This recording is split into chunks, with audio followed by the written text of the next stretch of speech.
The morning was the color of old pewter, a low sky, the kind that doesn't threaten rain so much as it simply refuses to let go of the night. In the hills above Harlan County, Kentucky, the first week of November has a particular cruelty to it, not the dramatic cruelty of a winter storm, but the slow, grinding cruelty of cold that seeps through walls and settles in bones, and reminds you that warmth is something that must be earned again and again, every single year. She was standing on the porch when the deputy's cruiser turned into the gravel drive. Edna Mae Holloway was 79 years old, 5 feet 2 inches tall, and she was wearing her good wool coat, the charcoal gray one with the small pearl buttons that Harold had given her for their 45th anniversary. Her white hair was pinned up the way it always was, not a strand out of place. In her right hand, she held an envelope, the eviction notice. She had read it 3 times that morning, once when it arrived, once after she made coffee, and once more sitting at the kitchen table while the sun tried and failed to break through the clouds. She did not cry any of those 3 times. Behind her, the front room of the farmhouse was arranged with cardboard boxes. Not chaotic boxes, not the boxes of a woman in panic, but stacked, labeled boxes, the kind that suggested order imposed upon grief. Her good dishes were wrapped in dish towels. The framed photographs were packed in the box marked living room, wall. Harold's Sunday hat was in a box by itself, which she had not been able to bring herself to tape shut. The deputy's name was Owen Briscoe. He was 26 years old, and he had grown up 3 miles down the road, and he had eaten at Edna Mae's table twice in his life, once at a 4th of July picnic when he was 9, and once at Harold Holloway's funeral 8 months ago. He got out of the car, and he stood with his hat in his hands, and he could not look at her directly. She watched him from the porch. She did not move toward him. She did not call out to him. She simply stood in the cold morning air in her good coat with the smell of wood smoke drifting from the chimney behind her. She had made a fire that morning, as she had made a fire every November morning for 54 years, and she held the eviction notice in her hand, and she let Owen Briscoe walk the 30 feet of gravel path to the porch steps, and she waited. This is where the story begins, not with a courthouse, not with a lawyer's letter, not with the slow machinery of a legal dispute that would, in time, change everything. It begins here on a porch on a gray November morning, with an old woman standing very still and a young deputy who cannot meet her eyes, and the smell of wood smoke, and a grandmother's silence so deep it becomes its own kind of thunder. The farmhouse had been built in 1938 by a man named Curtis Deal, who had pieced it together from a combination of salvaged timber, creek-bottom stones, and sheer stubbornness. It was white clapboard, or had been white once, and 2 stories tall, with a covered porch that ran the full length of the front, and a tin roof that sang in the rain in a way that certain people found comforting and certain people found maddening, and which Edna Mae Holloway had found for 54 years to be the most reassuring sound in the world. The house sat on 11 acres in the eastern edge of Harlan County, up a holler road that turned to mud in the spring and to ice in the winter, and which was not on any GPS map that had ever been updated in the last decade, which suited the people who lived along it just fine. From the porch you could see the ridge line to the east, a long, dark serration against the sky, and the bottom field where Harold had kept his garden, and the old barn that leaned slightly south and had been leaning slightly south for 30 years without ever quite falling. There were rose bushes along the front of the porch. Harold had planted them in 1978, the summer their youngest daughter turned 2, and he attended them with the same quiet attention he gave to everything, not dramatic attention, not showy attention, but the steady, reliable kind. He pruned them in March and fed them in June, and when Edna Mae told him once that it seemed like an awful lot of work for something that only bloomed a few weeks a year, he had looked at her with that slow half-smile of his and said, "Well, Edna, most things worth having only bloom a few weeks a year." The floorboards in the hallway creaked in a specific sequence, 3 boards past the front door, then silence, then the single sharp pop near the bathroom, and Edna Mae had memorized this sequence the way musicians memorize scales, without thinking about it, simply through years of repetition, until the house spoke to her in a language she understood without translation. The kitchen had a window above the sink that faced east, and in the summer, the morning light came through it at an angle that turned the whole room gold for about 20 minutes, and Edna Mae had stood at that sink washing dishes in that gold light for 54 years and had never, not once, taken it for granted. On the spare bed folded at the foot was a quilt that Harold's mother had made in 1952. It was not a pretty quilt, the colors were muddy, the stitching uneven in places, but it was present in the way that certain old things are present, the way they seem to have absorbed something of every person who ever touched them. Edna Mae's granddaughter had asked once if she could have it, and Edna Mae had said not yet, and that was 10 years ago, and the quilt was still there. The town of Loyal, Kentucky, was 4 miles down the mountain, and it had a dollar store, a post office, and a diner called Patsy's where the coffee was strong and the conversation was stronger. The people in Loyal had watched each other's children grow up, and each other's parents grow old, and each other's marriages succeed and fail and succeed again, and they carried one another's stories the way old mountains carry water, quietly, steadily, always. They were not people who asked for things. They were not people who expected rescue. They were people who had learned, over generations, that the only reliable thing in the world was the work of your own hands and the loyalty of a handful of good neighbors. Edna Mae Holloway had been part of that landscape for so long that most of the people under 40 could not remember a time when she wasn't. She was woven into the place. She was part of its grammar. And now someone was trying to remove her from the sentence entirely. She had been born Edna Mae Caldwell in 1945, the second daughter of Robert and Nora Caldwell, in a farmhouse not unlike the one she would spend most of her life in, which is perhaps not a coincidence, since we tend, as a species, to spend our whole lives trying to find our way back to the first place that felt like home. She had married Harold Holloway on a Saturday in June of 1964, when she was 19 years old, and he was 22, in the First Baptist Church of Loyal, in a white dress her mother had made from a pattern she ordered from a catalog. She had carried white roses, which is why Harold planted the rose bushes, later. She had never had to tell him why, he simply knew. They had moved into the farmhouse 2 weeks after the wedding. Harold had been farming the land for his father, who was sick by then, and when his father passed the following year, the farm became theirs to work. They had 4 children in that house: Thomas in 1966, Patricia in 1968, James Robert, whom everyone called Junior, in 1971, and little Margaret in 1972, the one who had asked about the quilt. They had raised those children in the way that people in that part of the world raised children, with work and with faith, and with a certain matter-of-fact love that did not spend a lot of time examining itself because there was too much else to do. Edna Mae had kept a garden. She had canned tomatoes and green beans and corn and apple butter every fall, enough to fill 2 shelves in the basement, because that is what you did. She had taught Sunday school at First Baptist for 40 years, the kindergarten class, always the kindergarten class, because she believed that the things you put into a 5-year-old stay with them forever, and she intended to put in good things. She had never owned a smartphone. She had a flip phone that Thomas had given her 3 years ago, in which she used to receive calls and occasionally to take photographs of the rose bushes. She still wrote letters by hand, on cream-colored stationery, with a ballpoint pen, and she mailed them with stamps she bought at the Loyal Post Office. She had been writing a monthly letter to her college roommate in Bowling Green, a woman named Dolores Watts, for the past 50 years, and they had seen each other exactly twice in that time, and they were each other's closest friends. Harold had died in March, a quiet death, which was the right kind of death for a quiet man. He had been diagnosed with congestive heart failure the previous autumn, and they had made their peace with it in the way they made their peace with everything, together, without drama, with a certain practical attention to what needed to be done. He had died in their bed at home, which was what he wanted, and Edna Mae had been holding his hand, which was what she wanted, and when the doctor arrived 40 minutes later, she had already dressed Harold in his good shirt and combed his hair, because that was the kind of woman she was. The morning of the eviction, she had ironed her dress before she put on her coat. She had made coffee at 5 o'clock, as she always did.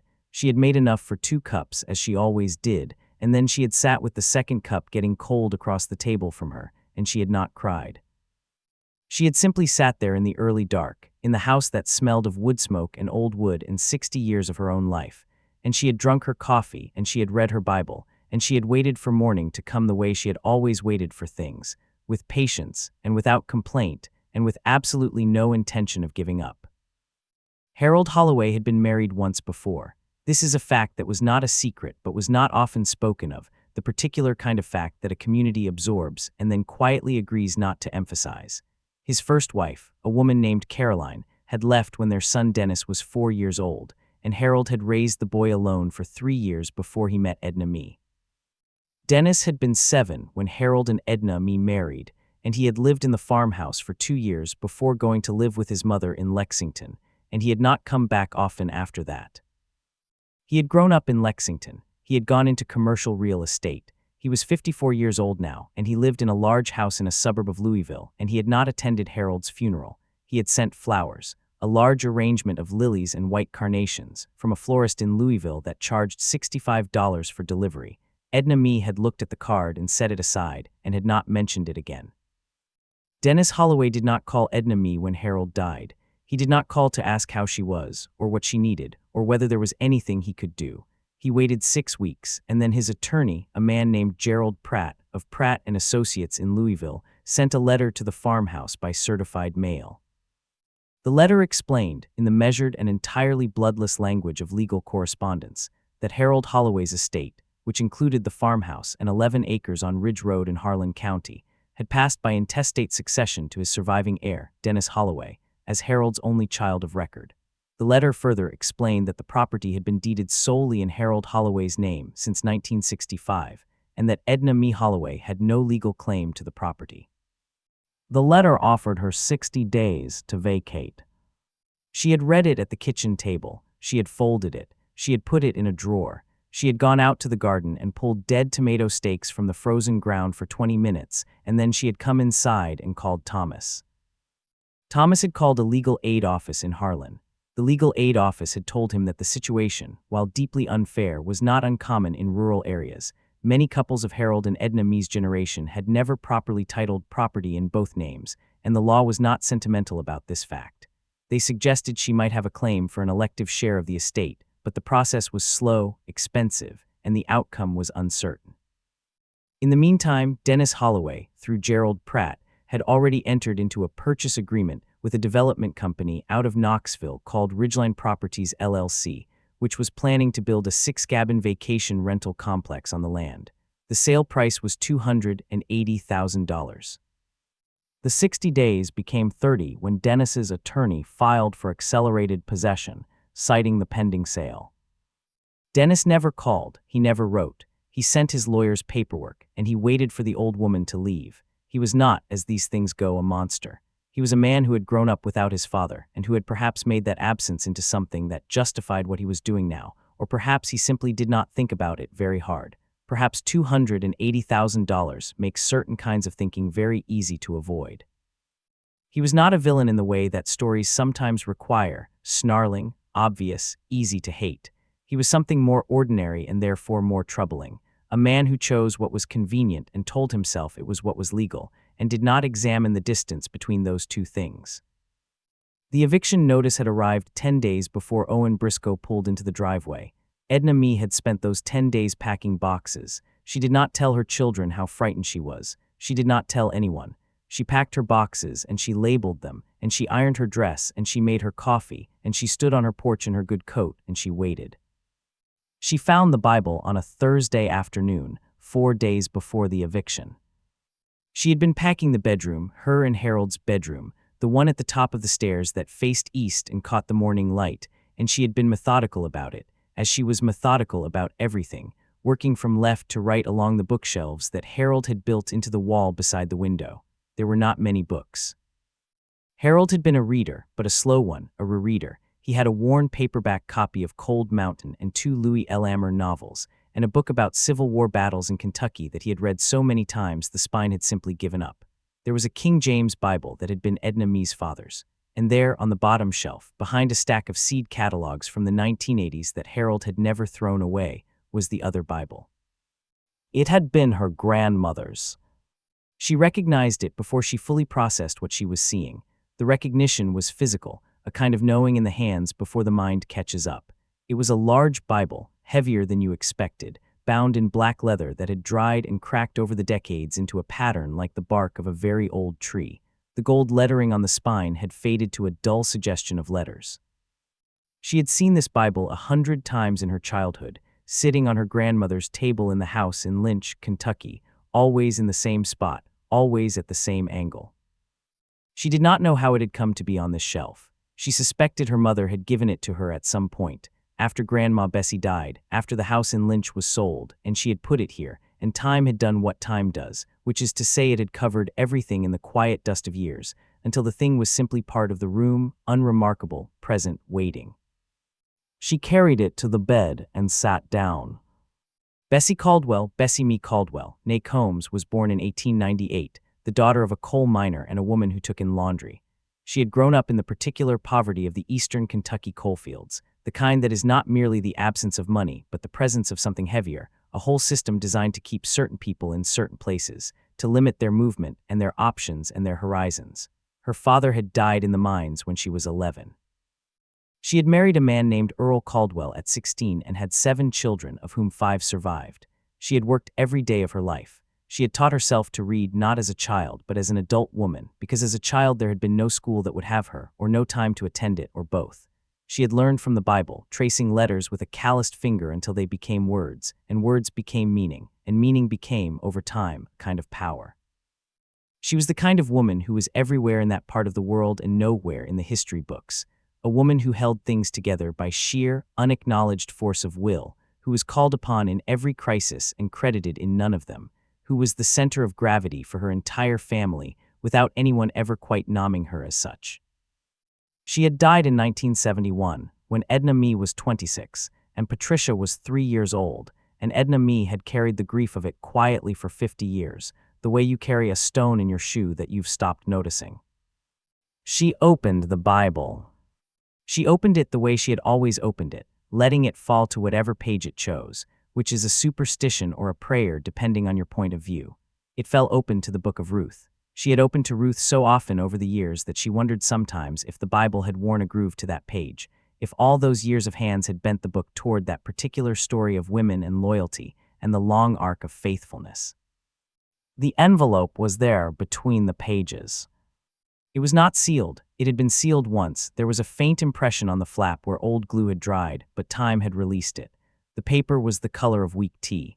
She picked it up, and it was lighter than she expected, the way very old paper always is, as if it had spent its years slowly becoming something other than paper, becoming memory, becoming artifact. Inside were 2 things, a handwritten letter, folded twice, and a second piece of paper, heavier and official, folded into thirds. She unfolded the letter first. The handwriting was her grandmother's. She knew it the moment she saw it, though she had not seen it in 50 years. Large, careful letters, the handwriting of someone who had learned to write late and therefore wrote with great deliberateness, each letter given its full measure of attention. The ink had faded from black to a deep sepia brown, the color of old photographs. Edna Mae, it began, just that, her name and then the date, October 12, 1968. I am writing this down because I am not sure I will always be here to say it, and there are things a woman needs to know. I bought 2 acres of ground in 1951, the Tillet ground, behind the property where your mama and daddy live. I bought it with money I had been saving since 1943, 8 years of saving, $2 here and $5 there, money that was mine because I had earned it and hidden it the way a woman in my time had to hide what was hers or watch it become someone else's. I bought it in my own name. Bessie Mee Caldwell, not Earl's name, mine. The man at the courthouse told me I couldn't because I was a woman. I told him to find me the law that said so. He couldn't find it because there wasn't one. He was just accustomed to things being a certain way, and he thought that was the same as a law. It isn't. I am leaving this ground to you because you are the one in this family who will need a foundation.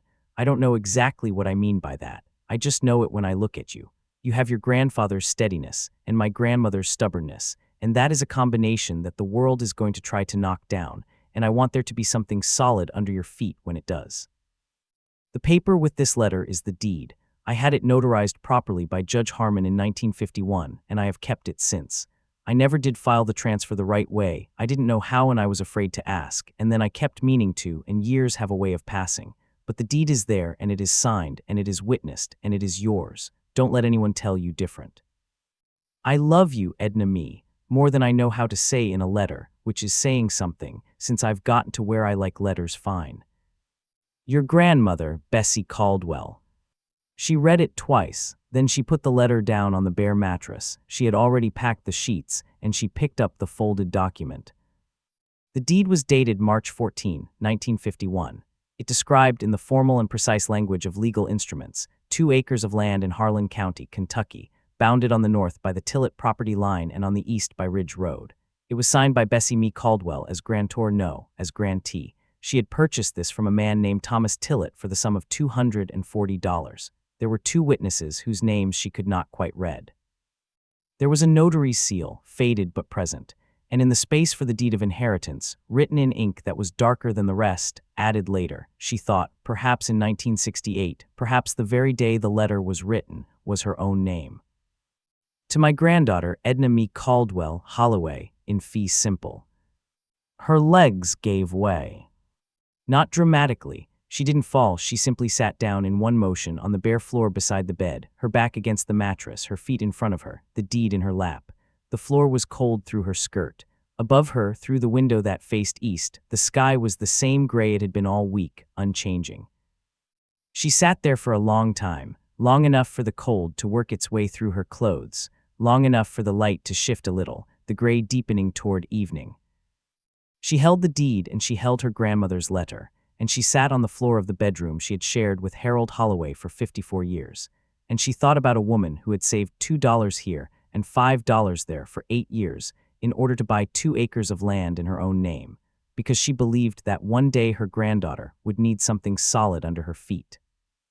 Bessie Caldwell had died without knowing whether this gift would ever matter. She had planted it the way you plant a tree in whose shade you will never sit, with faith, and with a long view of things, and with a love so practical and so deep that it had survived 50 years and waited in the pages of the Book of Ruth, of all places, for the exact moment when it was needed most. Edna Mae did not cry. She pressed her hand flat over her grandmother's signature, and she felt the old paper under her palm, and she said very quietly to the empty room, "Well, Grandma, here we are." Marcus Webb had not planned to become a small-town attorney in Harlan County. He had planned, in the way that ambitious young men from small towns always plan, to become something larger, somewhere else. He had a law degree from the University of Kentucky and a head full of ideas about corporate law and a student loan debt that he was trying not to think about too carefully. He had come back to Harlan because his mother was sick, and then because she got better, and he found he couldn't quite leave, and then because there was a one-room office above the hardware store on Main Street with a reasonable rent and a view of the mountains, and he had told himself it was temporary. That was 2 years ago. He was 31 years old. His caseload was wills and small property disputes and the occasional DUI. He was good at his work in the quiet, methodical way of someone who is not flashy but does not make mistakes. He drove a 10-year-old Honda Civic with a cracked dashboard, and he kept his office very neat, and he was home for dinner by 6 most nights, which left his evenings free for the case files he brought home anyway. Edna Mae Holloway came to his office on a Friday morning. She had called the previous afternoon, and his receptionist, who was also his aunt, and who also answered the phone for the hardware store downstairs 2 days a week, had told her to come by at 9. She arrived at 8:45. She was wearing her good coat. He brought her coffee and sat across the small desk from her, and he listened while she explained the situation, the eviction, the deed in Harold's name, the developer, the 30 days. He had heard variations of this story before. He listened with the specific kind of attention that good attorneys learn, which is to say he was already, while she was still speaking, sorting the problem into what could be fought and what could not. Then she opened her handbag and placed the deed and the letter on his desk. He picked up the deed, he read it slowly, he read it again, he put it down, and he read the letter. He was very still for a moment, in the way of someone who has just recognized something important and is making sure they understand it correctly before they speak. He said, "Mrs. Holloway, can you tell me exactly where this land is?" She told him. He pulled up the Harlan County property records on his computer. He found the parcel map for the area around Ridge Road. He found the 11 acres that Dennis Holloway had sold to Ridgeline Properties, LLC. And then he found the 2 acres that Bessie Mee Caldwell had purchased from Thomas Tillett in March of 1951. He sat back in his chair. The 2 acres ran in a strip along the eastern edge of the Holloway property. On the parcel map, they were shaped like a long, narrow rectangle, not valuable looking at all, not the kind of land anyone would have noticed or fought over. Scrubby ground mostly, some second-growth timber, but along the western edge of those 2 acres ran the only road access to the Holloway property. Ridge Road dead-ended at the property line. The gravel drive that led from Ridge Road to the farmhouse crossed directly through Bessie Caldwell's 2 acres. Without access to that strip, the 11 acres that Dennis Holloway had sold were landlocked. Without an easement across that strip, Ridgeline Properties LLC could not reach the property it had purchased for $280,000, could not build their cabins, could not bring their equipment, could not do anything at all. Marcus Webb looked at Edna Mae Holloway sitting across the desk from him in her good coat, with her hands folded in her lap, and he thought about the old woman who had saved 8 years' worth of $2 bills to buy 2 acres of scrubby ground on the eastern edge of her granddaughter's future life. He said, "Mrs. Holloway, I need you to understand something. This deed, if it holds up, and I believe it will, gives you control of the only road access to that property. The developer's deal falls apart without you." She looked at him with the precise expression of someone who is absorbing information carefully before responding. Then she said, "What does that mean, exactly?" He said, "It means you have leverage, real leverage. It means Dennis Holloway needs something from you, not the other way around." She was quiet for a moment. She looked at the deed on his desk. Then she looked up at him and said, "Can you get my house back?" He said, "I'm going to try very hard." He filed the deed with the Harlan County Court that afternoon. He filed a motion to stay the eviction the following morning. He called Gerald Pratt's office in Louisville and left a message that was politely worded and contained the words access road, easement, and title dispute, and pending litigation, and he hung up and went to the window and looked at the mountains for a minute, and then he went back to work. Gerald Pratt called back within the hour. His voice had a different quality than it had had in his initial letters, less measured, less smooth, the way a very still pond changes when something heavy drops into it. He asked Marcus what exactly he was claiming. Marcus explained. There was a silence on the line that lasted long enough to be significant. The calls from Ridgeline Properties LLC began the next morning. They were routed through their attorney, a woman named Sandra Chen, who was based in Knoxville and who was very good at her job, and who, Marcus could tell, was not happy about this development. She spoke in the careful language of someone renegotiating terrain, which is to say she sounded like someone trying to find a door in what she thought was a wall. Marcus worked late that week. He worked late every night that week, cross-referencing the deed with county records, researching the legal standard for notarized transfers in Kentucky in 1951, and filing the challenge to the original probate on the basis that Edna Mae had potential claims to the elective share. He ordered a pizza at 9 p.m. on Wednesday and ate it at his desk while reading case law. He was, in the way of young attorneys who find themselves suddenly in a real case, simultaneously terrified and more alive than he had been in 2 years. Edna Mae came to his office 3 times that week. She sat in the chair across from his desk in her good coat with her hands in her lap. She drank the coffee his aunt brought, and she asked clear, sensible questions, and she listened to the answers with complete attention. She did not seem frightened. She did not seem agitated. She simply seemed like a woman who had decided that a thing was going to happen and was now waiting for it to happen, with the particular patience of someone who has been waiting all her life and has gotten quite good at it. On the 3rd visit, she brought him a jar of apple butter. She set it on his desk and said, "My grandmother used to bring things to people who helped her. It was the only payment she had. I've got more jars in the box marked basement, preserves if you want another one." He said he would like that very much. Dennis Holloway came in person on a Tuesday, 12 days after Marcus filed the initial stay. He had driven from Louisville that morning, a 4-hour drive, and he arrived at Marcus's office above the hardware store at 2 in the afternoon.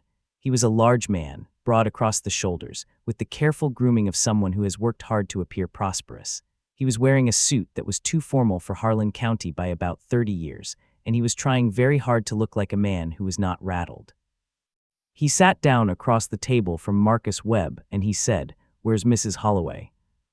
The door opened. Edna Mae came in. She had worn her good coat again. She had done her hair. She was carrying nothing, no purse, no folder, nothing. She sat down next to Marcus, and she looked at Dennis Holloway across the table, and she waited. He looked at her for a moment. Whatever he had been expecting, a tearful old woman, a wavering presence, someone he could negotiate with by being large and impatient, he did not find it. She looked at him with a steadiness that was not aggressive and not forgiving, and not anything he had a ready category for. Marcus slid the copy of the deed across the table. Dennis took it, he read it. His attorney, Gerald Pratt, who had come with him, leaned over and read it too. there was a silence in the room. Outside on Main Street, someone was backing a truck up to the hardware store entrance, and the backup alarm was beeping in the particular rhythm of small-town afternoons. When Dennis looked up, his face had changed. Not dramatically. He was not a man given to dramatic expressions, but something had shifted in it. Some confidence, some certainty had gone out of it, the way light goes out of a room when you close the curtains. Edna Mae watched him. She did not speak. Then she reached across the table, and with the careful, deliberate movement of someone who has thought about this moment, she placed her grandmother's letter beside the deed. She laid her hand on it for just a moment, not pointing at it, not directing his attention to it, just resting her hand on the paper where Bessie Caldwell's handwriting had waited 50 years for exactly this. She withdrew her hand.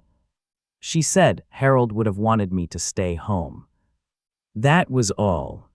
She did not say it with anger. She did not say it as an accusation. She said it the way you state something that is simply true, the way you would say the rain is coming or the season is turning, as a fact, spoken plainly, placed on the table alongside the deed. The room was very quiet. Gerald Pratt cleared his throat. Dennis Holloway looked at the letter with his grandmother's name on it, his stepmother's grandmother, a woman he had never met who had died 3 years before he came to live in this house, who had nonetheless apparently outmaneuvered him from 50 years in the past, and he looked at the old woman sitting across from him, and he put his hands flat on the table, and he breathed out slowly through his nose. He did not speak for a long time. When he did, he spoke to his attorney, not to Edna Mae. He said, "What do we need to do?" The developer pulled out of the deal 11 days later. Sandra Chen sent a letter to Gerald Pratt's office explaining that, given the unresolved title dispute and the access road encumbrance, Ridgeline Properties LLC was exercising its contractual right to withdraw from the purchase agreement. The earnest money, $40,000, was returned to Dennis Holloway, minus her fees. Marcus Webb filed the probate challenge and the access road claim simultaneously. The negotiations that followed were not simple, and they were not quick, and they were conducted in the particular language of legal compromise, which is to say that no one got everything they wanted. Edna Mae did not get 11 acres free and clear. Dennis Holloway did not get $280,000. What emerged after 2 months of careful work was a settlement. Edna Mae retained the farmhouse and 2.5 acres surrounding it, with a deed properly titled in her own name for the first time in 60 years. The remaining acreage was sold by Dennis to a neighbor farmer for $80,000, which was not what the developer had offered, but was what the land was actually worth to someone who wanted to farm it. Edna Mae's access was secured in perpetuity. The 2 acres her grandmother had bought were transferred to her name at last, 55 years after Bessie Caldwell's notary seal had dried. Marcus Webb filed the last document on a December afternoon, a Tuesday, with snow beginning to fall in the mountains and the office smelling of the space heater he kept under his desk because the building's furnace was temperamental. He called Edna Mae to tell her it was done. She said, "Thank you, Marcus." She said it the way her grandmother would have said it, with the weight of real gratitude, not performance. He said, "Thank your grandmother." She was quiet for a moment. Then she said, "I intend to." Her first morning back in the house, she made coffee at 5 o'clock, as she always did. The kitchen was cold, the furnace had been off for 2 months, and the house had settled into a deep chill that would take days to fully warm out. She turned on the baseboard heaters, and she stood at the counter waiting for the coffee to brew, and she looked out the east-facing window above the sink.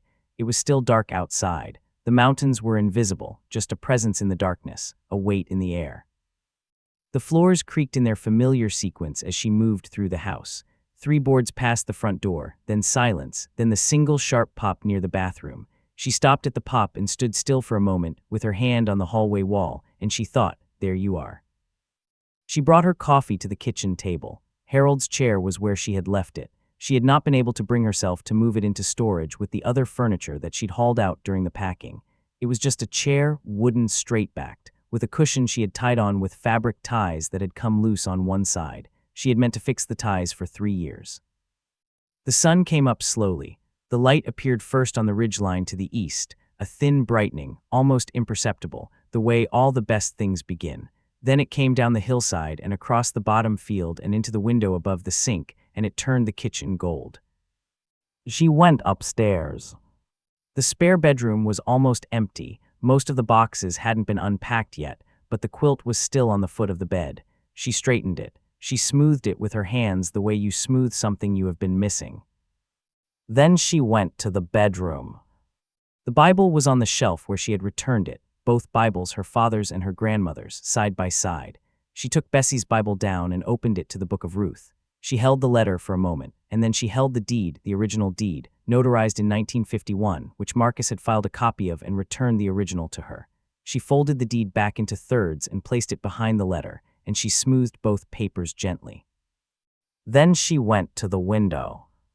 The rose bushes along the front porch were bare in December, just brown canes, leafless, pulled into themselves against the cold, but the root systems were there, deep in the ground. Harold had planted them well because Harold always planted things well. In March, when the ground began to soften, the first leaves would come. In June, the flowers. This is not a metaphor, and it is a metaphor, as all the truest things are. She pressed a single dried flower between the pages next to her grandmother's letter. She had brought it from a bunch she dried the previous summer, before Harold died. Before any of this began, a small pink rose from the front porch, pressed flat and kept in an envelope in her top drawer. She did not know, when she pressed it, that she would need it for this. She had pressed it simply because it was beautiful and she wanted to keep it. She closed the Bible. She stood at the window for a while, looking at the rose bushes and the bare field and the mountains going blue in the distance. The coffee was warm in her hands. The floor creaked softly as the house began to settle into itself again, remembering that it was lived in, remembering that it had someone to keep. She did not say anything. There was nothing that needed saying. There is a particular kind of power that belongs to women who could not shout, and so they wrote things down instead. History has not always been kind to these women. It has overlooked them, misnamed them, sometimes erased them entirely, but they have been writing things down nonetheless, for as long as women have had access to paper and ink and the small private corners of their lives where they could be alone with what they knew. They wrote in the margins of Bibles. They wrote in letters folded into their good handkerchiefs. They wrote in recipe books where no one thought to look. They wrote in deeds and certificates and legal instruments when they could get access to them, and they put those documents in places where they would be found by the right person at the right time, because they understood, as people who have been powerless understand, in their bones, that the written word is the only power that can survive you. Bessie Mee Caldwell had no way of knowing, when she walked into that Harlan County courthouse in 1951 and insisted on buying land in her own name, that she was planting something that would not bloom for 70 years. She was not, in that moment, thinking about a granddaughter who had not yet been born. She was thinking about herself, about the 8 years of hidden dollars, about the man at the desk who told her what she couldn't do and was wrong, about the small, solid fact of 2 acres that would belong to her and could not be taken. But love operates on a longer timeline than we can see from inside it, and what she planted for herself became, in the fullness of time, a shelter for someone she loved. This is how the women who came before us worked, not with noise, not with demands that anyone pay attention. They worked quietly in the margins with the resources they had and the time they could steal and the patience of people who had learned that the world was not going to hurry up on their behalf. They planted things in the faith that the right hands would find them. They wrote things down in the faith that the right eyes would read them, and they were right. They were right more often than the world has ever given them credit for. Justice does not always arrive on time. This is perhaps the hardest thing. Bessie Caldwell deserved to see her granddaughter flourish. Harold Holloway deserved to die knowing his wife would keep her home. The courts and the deeds and the probate processes of Harlan County deserved to have worked correctly from the beginning, to have protected an old woman from the worst months of her life. None of this happened when it should have. Justice arrived late, as it so often does, but here is what is also true. It arrived.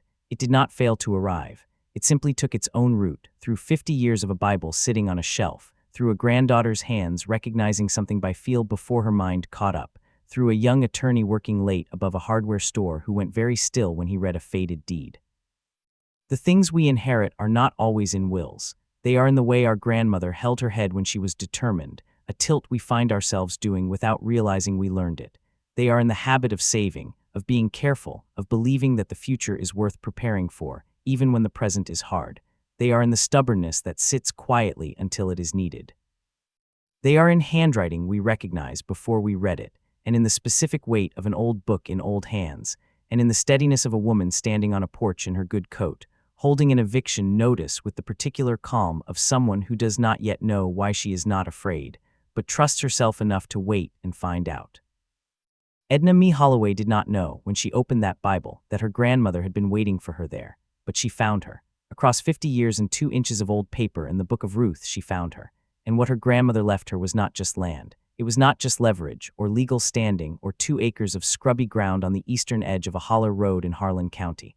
What Bessie Caldwell left her granddaughter was this: proof that she had been seen.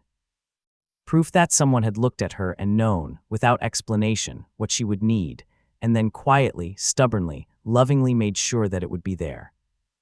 There is a word for that. The word is home. Not the building, though the building matters. Not the acreage, though the land matters. But the knowledge, deep and unshakable, that you belong somewhere, that someone planted you here and wanted you to stay, and left something in the ground to hold your roots, and loved you with a love so practical and so enduring that it survived her death and your grief and a developer's paperwork and a lawyer's letter, and arrived, at last, exactly when you needed it most. Home is not where you live. Home is what was planted for you before you were born, by women who could not shout, and so they wrote it down instead, who hid it in pages you would know to open, in a language only your hands would recognize, in a place they trusted you to find. And sometimes, on a gray November morning on a porch in the mountains of eastern Kentucky, with a deputy standing in the gravel driveway and the smell of wood smoke in the air, and an eviction notice in your hand, sometimes, home finds you back.